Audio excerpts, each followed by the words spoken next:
नमस्कार जी, मैं हूं Puneet. The secret of your life में आपका बहुत बहुत स्वागत है। तहे दिल से स्वागत इसलिए करते हैं क्योंकि आप भी उतना ही प्यार करते हैं, और जब ढेर सारा प्यार इकट्ठा हो जाता है तो वो प्रोफेसर गुरदीप अरोड़ा साहब है ना, उनके दिल से अपने आप ही ऐसी टिप्स निकलती हैं, रहस्यों के ऐसे जो टारगेट्स फिक्स किए होते हैं कि आज इस रहस्य को खोलूंगा, आज इस रहस्य को खोलूंगा, वो तो पूरा नहीं होता। रोज नए नए रहस्य निकलते रहते हैं, तो जो सोचा जाता है वो होता नहीं। एपिसोड सोचते हैं, एक हफ्ते पहले सोच के मैं और प्रोफेसर साहब बैठ जाते हैं कि लोगों को ना इस चीज के बारे में बताना चाहिए। ये है जब मिलते हैं एक हफ्ते बाद तो वो कोई बात ही नहीं होती और बात ही कोई नई हो जाती है। तो इस प्रोग्राम की शायद खासियत ही यही है, और आप इसी वजह से प्यार कर रहे हैं कि सब कुछ स्पॉन्टेनियस है, हमें पता ही नहीं कि हम क्या करने वाले हैं, लेकिन फिर भी जो निपटारा हो रहा है, समाधान हो रहा है, वो बहुत अच्छे से हो रहा है। ना हमारे पास कोई स्क्रिप्ट है, ना हमारे सामने कुछ चल रहा है, ना हमारे पास कोई टेलीप्रॉम्प्टर है, बस हम खुद ही प्रॉम्प्ट करते जा रहे हैं, बोली जा रहे हैं, और प्रोफेसर साहब जो है वो मेरे सवालों के जवाब दे देते हैं। हाँ, मैं घर से इतना जरूर सोच के आती हूँ कि आज कुछ ऐसा सवाल करूंगी जिसका शायद प्रोफेसर साहब को भी पता नहीं होगा, लेकिन हर बार मात मिल जाती है। चलिए, अच्छी बात है जब तक मुझे मात मिल रही है, क्योंकि अगर मुझे लगता है कि मेरे से ज़्यादा डिफिकल्ट क्वेश्चंस उनसे और कोई नहीं करता, और अगर मेरे सारे सवालों के जवाब हैं तो फिर आपके सवालों के जवाब तो होंगे ही। और ऐसे ही सवालों के जवाब अगर आप चाहते हैं कि आपकी ज़िंदगी जो है वो कुशल मंगल रहे, तो आपको अपॉइंटमेंट लेके मिलना होगा। ऐसे नहीं मिल सकते हैं जी, हर एपिसोड में यही कहते हैं। बहुत सारे लोग थोड़े नाराज़ भी हो जाते हैं कि क्यों प्रोफेसर साहब, आप तो बात करते हैं कि आप सेवा करते हैं, तो फिर सेवा करते हैं तो क्यों नहीं मिलते। आप ये बात सुनिए, सेवा करना इसका मतलब ये हुआ हर किसी को उतना टाइम देना जितना कि बनता है, आधा घंटा, पौना घंटा, या फिर अगर प्रॉब्लम बड़ी है तो 1 घंटा भी। और दिन में 24 से 30 घंटे या 35 घंटे तो नहीं हो सकते। उन्होंने पढ़ना भी है, उन्होंने अपनी खोज भी करनी है, उन्होंने अपने परिवार को टाइम भी देना है जो वो नहीं दे पाते हैं, उन्होंने आपकी सेवा भी करनी है। तो फिर सेवा का मतलब समझिए, सिर्फ अपने लिए नहीं सोचिए, ये भी सोचिए कि और भी लोग हैं जो दुख में हैं। अच्छा, लोगों का भला होगा, अगर आपको पता लगेगा तो पॉजिटिविटी आपके तक भी आएगी। तो ये विशेष सर्कल है, इस सर्कल में आप भी बने रहेंगे तो प्रोफेसर साहब आपके घर भी आ सकते हैं। तो आपने अपॉइंटमेंट लेनी है, मिलना है, हो सकता है 2-3 दिन या हफ्ते तक का भी समय लग जाए, लेकिन मिलेंगे जरूर अगर बात हुई है तो आज का हमारा जो एपिसोड है वो बहुत इंटरेस्टिंग होने वाला है। बताती हूँ क्या है, पहले प्रोफेसर साहब से मिल लेते हैं। जी, बहुत बहुत स्वागत है आपका। नमस्कार प्रोफेसर साहब, घर पे सबसे खुशी की बात तब होती है जब कोई संतान जन्म ले, लेकिन आज हम संतान के ऊपर एपिसोड नहीं कर रहे हैं, ये भी बता दूं। खुशी की बात मेरा मतलब तब होती है जब घर पे कोई नई चीज आती है, कोई नई चीज आ गई है, या हम कोई नई चीज खरीदने जा रहे हैं, तो घर में ऐसा नया नया माहौल हो जाता है। चाहे फिर वो एक गैस का चूल्हा ही क्यों ना हो, वही क्यों ना खरीदना हो, तो रसोई की पूरी जो लुक है वही चेंज हो जाती है। तो बहुत सारे लोग जैसे घर लेते हैं, गाड़ी लेते हैं, तो वो एस्ट्रोलॉजर के पास जाते हैं, ज्योतिष के पास जाते हैं कि गाड़ी लें, कौन सा रंग लें, किस दिन लें या ना लें, इस पे पैसा लगाना ठीक है या नहीं है। आपको लगता है कि ये सारी बातें जो हैं वो एस्ट्रोलॉजर से पूछ के करनी चाहिए? बिल्कुल पूछ के करनी चाहिए भाई, क्योंकि जब तक योग नहीं होगा तो लेंगे नहीं आप। अगर बिना योग के लेंगे तो वो काम नहीं करेगी, यानी कि वो फलित नहीं देगी, या आपको उसका जो आनंद सुख ले सकोगे वो नहीं भोग पाओगे। एक एस्ट्रोलॉजी ही ऐसी है जो बिना, पहली बात तो योग के बिना आती ही नहीं चीज। अगर योग के बिना आती है तो वो दुख देती है। अब आप बोलोगे कैसे? सुनिए ध्यान से, जब तक साइंटिफिक रीजन से नहीं बताऊंगा तो पता कैसे चलेगा। शनि देव जिसके 6 हाउस में आ जाए, मान लीजिए आपने नई गाड़ी लेनी है और शनिदेव आपके चल रहे हैं गोचर में 6ठे घर में। 6ठे घर में जब शनिदेव चलते हैं तो क्या होता है? अरे भाई, नई जूती लेने जाओगे ना तो क्या होगा, वो आपको सभी लोग बदनामी देनी शुरू कर देंगे। शनिदेव 6ठे में आते हो तो जूते भी खो जाते हैं। कभी मंदिर गुरुद्वारे माथा टेकने जाओगे तो जूते को उठा के ले जाएगा।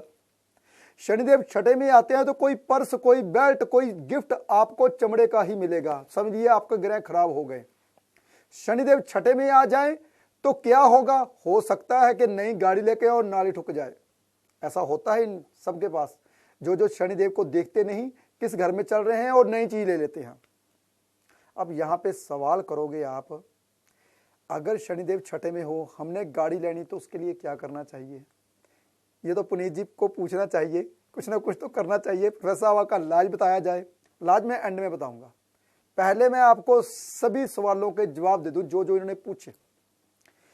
अगर आपने कोई भी चीज लेनी है, पहले शनिदेव को देखिए, चमड़े की या लोहे की।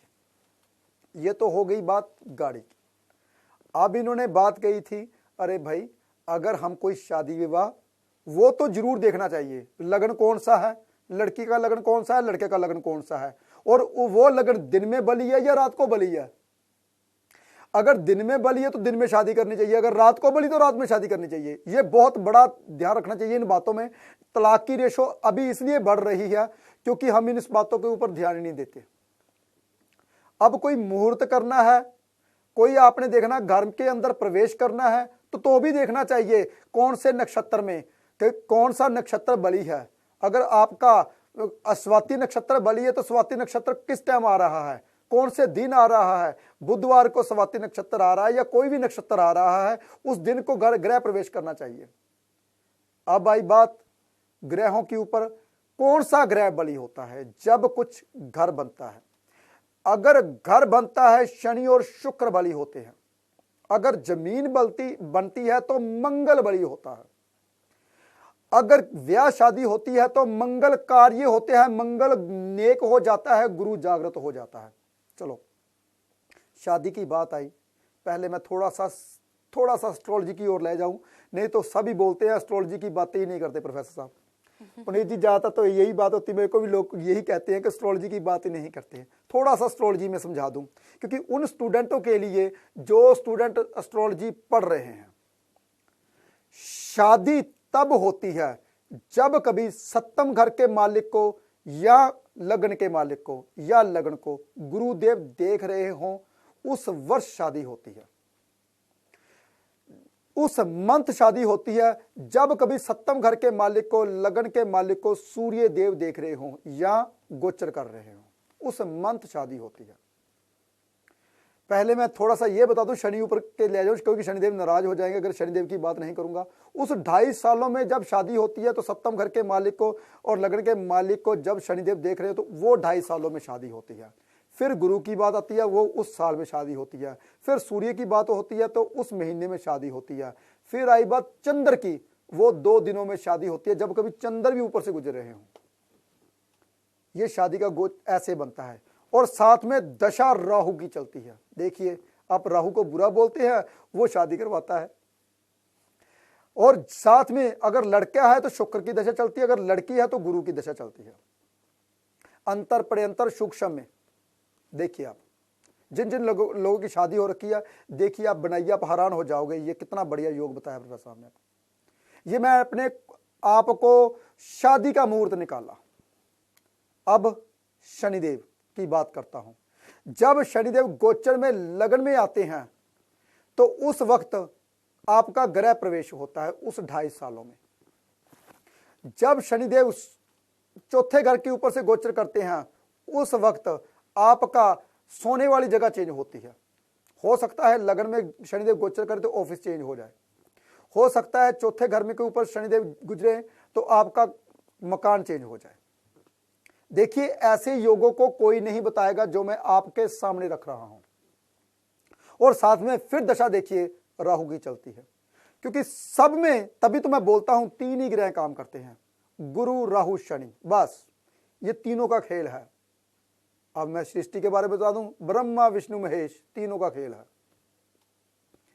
इसलिए तभी मैं बोलता हूं हर बात के पीछे साइंटिफिक रीजन इसलिए बताता हूं मैं, ये 3 ही ग्रह काम करते हैं। और हर बात के पीछे ये तीनों ही, शादी हो तब भी, गृह प्रवेश हो तब भी, नई चीज लेनी है, तीनों ही काम करते हैं। अगर गुरु अच्छा होगा तभी तो मंगल कार्य बनेंगे, अगर राहु अच्छा होगा तो तभी तो शनि को शांति आएगी, नहीं तो शनिदेव पापी हो जाएंगे। अगर राहु शनिदेव अच्छे होंगे तभी तो गुरुदेव और भी अच्छे हो जाएंगे, राहु देव भी अच्छे होंगे। ये तीनों का मेल है बहुत बारीकी में। ये बात की अब मैंने ग्रहों की, क्योंकि अगर ग्रहों की बात नहीं करूंगा तो आप बोलेंगे ये एस्ट्रोलॉजी का शो नहीं है भाई, ज्ञान की हम बातें करते हैं सारी। ये साइंटिफिक रीजन इसलिए बताया आपको ताकि आपको पता चले ग्रहों का कितना बड़ा भेद होता है हमारे गृह प्रवेश के ऊपर। जब आप गृह प्रवेश करते हो तो हमारा शनि देव 4th घर में आता है, वो 2.5 सालों में गृह प्रवेश होगा। बहुत आसान है ग्रहों को पढ़ना, बहुत कठिन है कुंडली को देखना। ग्रहों को पढ़ना तो हर कोई पढ़ लेता है, लेकिन कुंडली को देखना आसान नहीं है, बहुत कठिन है। ये नहीं कि हमने देख लिए 12 के 12 घर। अरे भाई 12 घरों में कौन सी राशि है, 12 घरों में कौन सा ग्रह है, 12 घरों में कौन सी राशि में का ग्रह बैठा हुआ है, उच्च का या नीच का है, मूल त्रिकोण राशि का है या फिर स्वयं राशि का है, और कौन से नक्षत्र में है, आपके मित्र नक्षत्र में है या दुश्मन नक्षत्र में है। देखिए तभी तो पता चलेगा। एस्ट्रोलॉजी एक ऐसा गूढ़ ज्ञान है जो कोई ध्यान ही नहीं देता। मैंने तो ये भी देखा हुआ है कारक तत्व के ऊपर कोई ध्यान ही नहीं देता। पहले घर का कारक तत्व सूर्य और चंद्र, जब कभी राहु आता है लगन में, सूर्य और चंद्र क्यों खराब हो जाते हैं, क्योंकि उसका कारक तत्व है। हम कारक तत्व की ओर देखते तक नहीं। ज्यादातर 90% लोग ज्योतिषी जो होते हैं कारक तत्व को भूल जाते हैं। कई दफा तो ऐसा भी होता है उच्च नीच भी नहीं देखते। अगर हम समय देंगे कुंडली के ऊपर तभी तो इतनी सारी चीजें देख पाएंगे कि उस घर का कारक तत्व कौन है, उस घर में कौन बैठा है, उस घर का मालिक कहाँ पे बैठा है, उस घर को कौन देख रहा है, कौन से नक्षत्र में बैठा है, उच्च राशि में बैठा है, नीच राशि में बैठा है, मूल त्रिकोण राशि में बैठा है, कितनी डिग्री के में बैठा है। और 3 डिग्री तक तो चंद्रदेव उच्च माने जाते हैं, और चंद्र की मात कितनी डिग्री तक है, सूर्य की मात कितनी डिग्री तक है, ये सब कुछ देखता है कोई? मैं भी नहीं देख पाता आधे घंटे में, पौने घंटे में। इसलिए देखता हूं कुंडली को देखना बहुत कठिन है और हमें टाइम चाहिए। तभी तो खोज करता रहता हूं कि इतना बारीकी में देखूं और इतने कम समय में देखूं। मेरी खोज चालू रहती है। हम यही बात कर रहे थे कि जैसे घर में कोई नई चीज़ लानी हो तो जैसे आपने कार की बात की कि अगर आप सही वक्त पे एस्ट्रोलॉजर से पूछे बिना अगर आप लेते हैं तो कोई मार जाएगा कार। ये मेरे साथ भी हुआ था कि कार ली, मुझे किसी ने ये बोला कि शनिवार को आपने नहीं लेनी है, तो मैंने वेट किया, मैंने शनिवार को नहीं ली, मैंने सोमवार को ली, लेकिन जो उसका स्टीरियो सिस्टम था वो मैंने शनिवार को लगवा लिया। तो वो जैसे अभी पहली दूसरी बार चलाई थी और पीछे से किसी ने मार दिया और उसका काफी नुकसान हो गया, फिर से उसको वर्कशॉप छोड़ के आना पड़ा। तो ये जो सारी बातें हैं ये कितना मायने रखती हैं। बहुत सारे लोगों के लिए कार जो होगी वो बहुत छोटी सी बात होगी, लेकिन जैसे हम जैसे लोगों के लिए, बहुत सारे लोगों के लिए कार जो कभी कभी पहली कार भी होती है उनकी, तो दिल टूट जाता है कि इतनी मुश्किल से पैसे इकट्ठा करके चीज ली और वो चीज का ये हाल हो गया, जबकि पूछा भी था, नहीं ली शनिवार को, फिर भी ऐसा हो गया। ऐसा ही होता है। शनिवार को जब हम लोहा खरीदते हैं 100 में से 1 लोगों को रास आता है। सुनिए ध्यान से, 100 में से 1 लोगों को रास आता है। 99% लोगों के साथ बुरा घटित होता है। इसलिए शनिवार को मैं लोहा लेने से मना करता हूं। और जो 1% लोग हैं उसमें शनिदेव बहुत अच्छे होते हैं भाई। वो चाहे काले कपड़े पहने, चाहे नीले पहने, चाहे कुछ भी करें, चाहे कुछ भी करते रहें, शनिदेव उसका कुछ नहीं बिगाड़ पाते, क्योंकि वो खुद शनिदेव होते हैं, खुद शनिवार को पैदा हुए होते हैं। जिसका सांवला रंग होता है, आंखों में चमक होती है, और जिसकी ओर देखते हैं लेकिन आंखों में चमक डरावनी नहीं, आंखों में चमक रहम देने वाली। 2 तरह की आंखें होती हैं, एक डरावनी आंखें, एक जो रहम करती हैं। 2 तरह की आंखें। ये सूर्यदेव सिंह राशि के होते हैं जब कभी कुंभ राशि का शनि आता है वो, क्योंकि मकर राशि का शनिदेव अच्छे नहीं होते। मूल त्रिकोण राशि की कुंभ राशि है शनिदेव की। ये आपको राशियों के बारे में थोड़ा समझा दूं मैं। इसलिए शनिदेव बहुत कम लोगों के अच्छे होते हैं। जिसके शनिदेव खुद शनिदेव होते हैं, कनक विना रंग होता है, और उसकी पर्सनैलिटी में राहु की झलक होती है, और जब मंगल की चाल होती है, और जब चौड़ी छाती और लक जो कमर होती है पतली होती है। ये ऐसा पर्सनैलिटी वाले बंदे भी शनिदेव खुद होते हैं, चाहे कुछ भी कर ले। वो लाखों में छोड़ो 100 में 1 होते हैं। वो बहुत कम लोगों में होते हैं, उसकी कुंडली में देखनी पड़ेगी कौन कौन से हैं। लेकिन 99% लोगों का शनिदेव खराब होता है, इसलिए शनिवार को चीज नहीं लेनी चाहिए, काले कपड़े नहीं पहनने चाहिए। 100 में से 1 लोग पहन सकते हैं, लेकिन कुछ लोगों को नहीं पहनना चाहिए। जो लोग दोपहर को पैदा होते हैं उसका शनिदेव अच्छा होता है, जो लोग रात को पैदा होते हैं उसका सूर्यदेव खराब होता है, क्योंकि सूर्य 4th हाउस में सूर्यदेव चले जाते हैं, और जब सूर्यदेव दोपहर को पैदा होते हैं सूर्यदेव 10th घर में आ जाते हैं। बहुत गहरी बातें हैं, ये बहुत ब्रीकी स्टडी हो जाएगी, आपको समझ नहीं आएगी, पहले मोटा मोटा बता दूं। जब कभी शनिदेव ऐसा होता है, लाखों में कुछ लोग होते हैं या 100 में से 1% लोग होते हैं जिसका शनिदेव अच्छा होता है। कभी भी शनिवार को नहीं लेनी चाहिए। अगर शनि की चीज लेनी ही है, बुधवार या शुक्रवार को लेनी चाहिए। बुधवार बुध का होता है, शुक्रवार शुक्र का होता है, इसलिए जब भी आप लोहे की चीज खरीदना चाहते हो तो बुधवार और शुक्रवार लेनी चाहिए, यानी कि वेडनेसडे और फ्राइडे को। और वहां पे जरूर आप देखिए, राहु काल तो नहीं चल रहा, राहु काल का समय कितना है, 1.5 घंटे 2 घंटे का होता है, वो निकाल के ले सकते हो। बहुत आसान है मुहूर्त निकालना, बहुत आसान है। हमारे कर्मकांडी पंडित बैठे हुए हैं, वहां पूछिए, राहु काल तो नहीं चल रहा, किसी से पूछ लीजिए। कोई ये जो चल रहे हैं, कुछ लोग कहते हैं विचार करते हैं, पैंचकों में नहीं रहते, कुछ लोग विचार करते हैं होलियों के बीच में नहीं रहते, कुछ लोग विचार करते हैं। ये जो विचारें चली आ रही हैं ऐसे ही नहीं, कभी भी नहीं लेना चाहिए। लेकिन अभी बहुत से ग्रंथ खोलने बाकी हैं आप में। कुछ लोग कहते हैं मत्स्या का दिन कभी भी ले लो, कुछ लोग कहते हैं पुण्य का दिन कभी भी ले लो, क्योंकि किसी का शनि अच्छा होता है, किसी का सूर्य अच्छा होता है, किसी का शुक्र अच्छा होता है, किसी का चंद्र अच्छा होता है। इसलिए तभी मैं कहता हूं कुंडलियां दिखाइए भाई, तभी लीजिए। अरे भाई 150 रुपया अगर 200 रुपया कर्मकांडी पंडित को देके मुहूर्त निकाल लोगे तो जो आप लाखों की चीज ले रहे हो वो आपको फलनी शुरू हो जाएगी। और जो हमारे कर्मकांडी पंडित है वो मुहूर्त निकाल देते हैं। हाँ, अगर आपने कोई बड़ी चीज लेनी है, अगर आप प्रोजेक्ट लगाना चाहते हो तो एस्ट्रोलॉजर के पास कुंडली जरूर दिखाइए। अगर आप गाड़ी लेना चाहते हो तो एस्ट्रोलॉजर के पास कुंडली जरूर दिखाइए। ये गाड़ी हम लेना चाहते हैं, कौन से कलर की लेनी चाहिए, राक्षस जाति का लगन है या देव जाति का लगन है। मैंने आपको बताया था बहुत बरीकी में, कौन से लगन को कौन सी चीज लेनी चाहिए। इसलिए मैं सबको बोलता हूं भाई व्हाइट रंग की ले लीजिए, चाहे राक्षस जाति का हो चाहे देव जाति का हो, वो सबको ही फलता है, क्योंकि वो चंद्र होता है। तो ये ऐसे कुछ सेफ टिप्स हैं जो बताते हैं कि अगर वाइट ले लेंगे तो फिर जाति कोई भी हो उससे कोई फर्क नहीं पड़ता है, तो सेफ रहा कीजिए। हालांकि कलर ऑप्शंस बहुत सारी होती हैं, अगर आप नहीं चाहते कि आप जैसे सफ़ेद रंग की गाड़ी लें फॉर एग्जांपल, तो नहीं चाहते, नहीं पसंद अगर सफ़ेद रंग, तो फिर आपको अपनी कुंडली दिखा लेनी चाहिए, क्योंकि बाद में कुछ ऐसा हो जाए जैसा नहीं होना चाहिए। इससे अच्छा यही है कि कुछ एक पैसे खर्च करके, और यहाँ तो बात पैसों की भी नहीं है, यहाँ जो बात है वो ये है कि आप जो हैं सुरक्षित रहें, आप जो हैं वो सेफ रहें। और इसके लिए आपको अपॉइंटमेंट तो लेनी पड़ेगी ना। अगर आपको कुछ मुहूर्त निकलवाना है, मुहूर्त के लिए तो वैसे भी कहते हैं कि आप कर्मकांडी पंडितों के पास जाया कीजिए।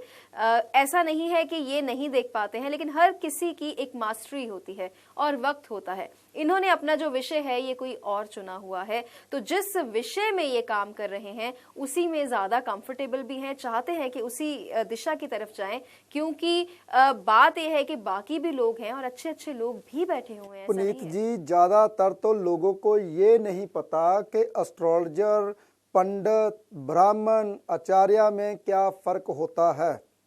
चलो मैंने पहले भी बताया था, फिर दोबारा से बता दूं ताकि मैं बात पूरी ये भी कर सकेंगे, क्योंकि मैं भी अच्छे ढंग से समझाना चाहता हूं। जो एस्ट्रोलॉजर होता है वो समझिए कि वो आपका मैनेजर है, जो मैनेजर इंजीनियर को ऑर्डर देता है। इंजीनियर जो होते हैं हमारे कर्मकांडी पंडित। सुनिए ध्यान से, एस्ट्रोलॉजर ने बहुत ध्यान से देखना है इसको कौन सी पाठ पूजा करवानी है या कुछ भी करवाना है या मुहूर्त निकालना है या कुछ भी। अगर वो कर्मकांडी पंडित को देता है भी इसका ये यज्ञ कराना चाहिए या इसका ये करना चाहिए, एस्ट्रोलॉजर कभी नहीं यज्ञ करवाते। मेरे को भी कई दफा फोन आते हैं, प्रोफेसर साहब आप हमारे घर में हवन कर दीजिए। अरे भाई मैं कर्मकांडी पंडित नहीं हूं। हाँ, मेरे दोस्त हैं बहुत, पंजाब के सबसे बढ़िया पंडित मेरे पास हैं, जो उसका नाम बहुत बढ़िया है, जो मंत्रों का उच्चारण करते हैं। मेरे रोंगटे भी खड़े हो जाते हैं। इतने अच्छे ढंग से मंत्रों का उच्चारण करते हैं। बहुत अच्छे अच्छे मेरे दोस्त मेरे साथ जुड़े हुए हैं। मैं तो सबसे बेस्ट, मैं उनको गुरुजी भी कहता हूं। वो मेरे को गुरुजी बोलते हैं। वो मेरे को गुरुजी इसलिए बोलते हैं क्योंकि वो कहते हैं आपसे ज़्यादा एस्ट्रोलॉजी किसी पास के नहीं। मैं उनको बोलता हूं क्योंकि उनसे ज़्यादा आज तक मैंने मंत्रों का उच्चारण नहीं सुना, जो अच्छे ढंग से वो मंत्र बोलते हैं। तो मुझे बहुत आनंद आता है जब मैं भी कई दफ़ा मैं भी अपना भी हवन करवाता हूँ, सूखा हवन जाके करवाता हूँ गंगा के किनारे। मैं भी कभी हवन करवाता हूँ, उनको बुलाता हूँ अपने साथ। मुझे अच्छा लगता है जब मंत्रों का उच्चारण वो बोलते हैं तो मैं उनके फेस की ओर देखता हूँ। मुझे ऐसा लगता है कि जो भी मैं हवन करवा रहा हूँ, जैसे कि बगलामुखी माता का हवन करवा रहा हूँ, कोई भी हवन करवा रहा हूँ, उसके मुंह में से, उसके अंदर से जो आवाज़ निकल रही है वो देवी माता साक्षात मेरे को बता रही है। मुझे ऐसा लगता है क्योंकि मेरे में कहते हैं आस्था और बहुत जुड़ी हुई है भगवान की ओर, इसलिए मैं हवन करवाता हूं, करता नहीं हूं। मैं ये बात पूरी इसलिए करना चाहता था क्योंकि लोगों का मेरे को फोन आता है भी आप कर दीजिए। मैं कुछ नहीं भाई, मेरे को तो मंत्रों का उच्चारण तक नहीं आता है लेकिन मैं करता नहीं हूं। क्यों? क्योंकि मुझे ऐसा लगता है मेरे से गलतियां हो जाएंगी, क्योंकि ये बहुत बड़ा रहस्य होता है। मंत्रों का उच्चारण ऐसे किया जाए जैसे कि आपके जो रोम क्षेत्र हैं उनमें से आवाज आनी शुरू हो जाती है। जब हम आवाज देते हैं ओम की, वो अंदर से ही आवाज आती है। इसलिए जो हमारे कर्मकांडी पंडित हैं मेरे साथ जो जुड़े हुए हैं, पंजाब के प्रसिद्ध पंडित, उनसे हवन करवाता हूं। मैं उनको भेजता हूं, भाई ये जाइए करके आइए। वो फिर जब करके आते हैं तो लोग कहते हैं वाकई में प्रोफेसर साहब आपने हमारी जिंदगी बदल दी। इसीलिए मैं नहीं करता, मैं भी करवाता हूं। हमारे कहते हैं भेद होता है। हम क्या करते हैं, मैं कुंडली में महारत रखता हूं D1 चार्ट के ऊपर। जो D1 चार्ट है आपकी कुंडली के ऊपर, जो हमारे कर्मकांडी पंडित होते हैं वो यज्ञ करते हैं, आहुति देते हैं, वो कर्मकांडी पंडित होते हैं। जो मंदिर में पंडित बैठते हैं पुश्तैनी पंडित ब्राह्मण होते हैं। एक ब्राह्मण होते हैं जो कहते हैं ब्रह्मा के अंश, जिसे हम ब्रह्म भोजन करवाने के लिए घर में लाते हैं। एक आचार्य होते हैं जिसे हम क्रियाक्रम करवाते हैं। देखा कितना भेद होता है। हम पंडित को ही एस्ट्रोलॉजर, हम पंडित को ही पंडित, हम फिर कहते हैं एस्ट्रोलॉजर को ही पंडित बोलने शुरू कर देते हैं। हमारा मुहूर्त निकालिए, ये कीजिए। अलग अलग है भेद भाई। आप तो सारे पंडित को जो क्रियाक्रम करवाता है, जो शुद्ध ब्राह्मण होते हैं, उसको एक मत समझिए। ये सब अलग अलग जातियां होती हैं, अलग अलग प्रजातियां होती हैं, अलग अलग कर्म होते हैं, सबके अलग अलग कर्म। वो मैं सबको आपको इसलिए बताता हूं ताकि आपको घर बैठे ज्ञान मिले कौन किसके लिए बना है। इसलिए मंत्रों का उच्चारण जो करते हैं हमारे कर्मकांडी पंडित होते हैं। लेकिन ये सिर्फ लोगों की गलती नहीं है। बहुत सारे लोग, कोई एक ही इंसान ये सारे काम कर भी रहा होता है। उनके पर्पसेस सॉल्व हो जाते हैं। वो कहते हैं पंडित जी आप ये कर देंगे, वो कहते हैं हम कर देंगे जी, ये भी कर देंगे, वो भी कर देंगे जी। तो लोगों को भी गलती नहीं है, क्योंकि उनको रास्ता कैसे नजर आए, कौन दिखाए। तभी तो मैं बोलता हूं, तभी तो मैं ये कहता हूं भाई, वो रास्ता दिखाने वाला एक एस्ट्रोलॉजर ही होता है जो घर बैठे ही आपको बताए। भाई जिसका जो काम है उसमें महारत कर सकता है। मुझे ये बताइए, एक ड्राइवर होता है, एक कंडक्टर होता है। ड्राइवर को अच्छे ढंग से पता होता है कितनी गाड़ी हमारी लदी हुई है, कितना वेट है। अगर वो 100 क्विंटल वेट लदा सकता है तो 120 क्विंटल भी लेके जा सकता है। अगर कनेक्टर को ड्राइवर की सीट में बिठाया जाए, 120 क्विंटल लदा दिया जाए, वो ले जा सकेगा? नहीं, वो रास्ते में ही गिरता जाएगा, गाड़ी को पलटा देगा। ज़्यादातर नुकसान इसी तरीके से होता है। जो रास्ते में गाड़ियों का नुकसान होता है, कनेक्टर ज़्यादातर गाड़ी चलाते होते हैं, ड्राइवर नहीं चलाता। इसलिए ये बात मैंने आपको इस तरीके से समझाया। जो आप ये काम करवाते हो, कर्मकांडी पंडित के साथ आप अपना टेवा दिखाना शुरू कर देते हो, वो आपको गाड़ी पटड़ी पर चढ़ा देगा। तभी आप बोलते हो ज्योतिष है ही नहीं। कि 6 एस्ट्रोलॉजर के पास गए होते तो पता चलता कि एस्ट्रोलॉजर होती क्या चीज़ है। आपके हर शहर में एस्ट्रोलॉजर बैठे हुए हैं, बहुत अच्छे अच्छे। जाइए उनके पास। ये नहीं कि कर्मकांडी पंडित के पास जाकर टेवे दिखाइए, जो क्रियाकर्म करते हैं उसके पास जाकर टेवे दिखाइए। टेवे वही देखेगा जो एस्ट्रोलॉजर है, हवन वही करेगा जो हमारे कर्मकांडी पंडित हैं। ब्रह्म भोजन उसको ही करवाया जाता है जो ब्रह्मा के अंश हैं, जो पीछे से चलते आ रहे हैं हमारे पूर्वज ब्राह्मण, उसको ही ब्रह्म भोजन के लिए बुलाए जाते हैं। इनकी पदवियां बहुत ऊंची ऊंची हैं, हम नहीं उस जैसे बन सकते, लेकिन हमारी स्टडी है। हम जिसको जो स्टडी कर लेता है उसको बोलते हैं पंडित। अरे भाई ये स्टडी कोई भी कर सकता है, सिख कर सकता है, ईसाई कर सकता है, मुस्लिम कर सकता है, कोई भी कर सकता है। आप सबको पंडित बोलोगे? अरे भाई एस्ट्रोलॉजर बोला करो, ये स्टडी है, ये साइंस है, हर किसी बस के बात नहीं है, ये गूढ़ ज्ञान है, इसको समझने के लिए बहुत गहरा ज्ञान चाहिए। तो आप ज्ञान की बातें करते रहते हैं, गहरा ज्ञान तो मैं नहीं बोलूंगी, लेकिन काफी हद तक जो ज्ञान है वो लोगों तक पहुंच जाता है, क्योंकि वो एस्ट्रोलॉजर्स नहीं है लोग जो बैठे हुए हैं, उनको जितनी समझ में आती है आप बोलचाल की भाषा में समझाते हैं तो वो समझ जाते हैं।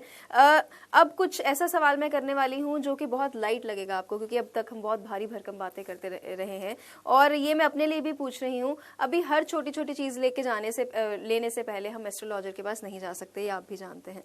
लेकिन आप मुझे ये बताइए कि जैसे घर में छोटी छोटी चीजें जो हैं वो लानी होती हैं, तो आपके पास तो नहीं आ सकते, किसी के पास भी नहीं जा सकते, तो जैसे कपड़े हैं और सामान है, किचन का सामान है, उसके लिए भी कोई दिन निर्धारित कर लेना चाहिए हमें कि घर का जो सामान लाना है वो उस दिन ही लेके आए या इस दिन नहीं लेके आए? बिल्कुल बिल्कुल, बहुत आसान है, बहुत आसान है पुनीत जी।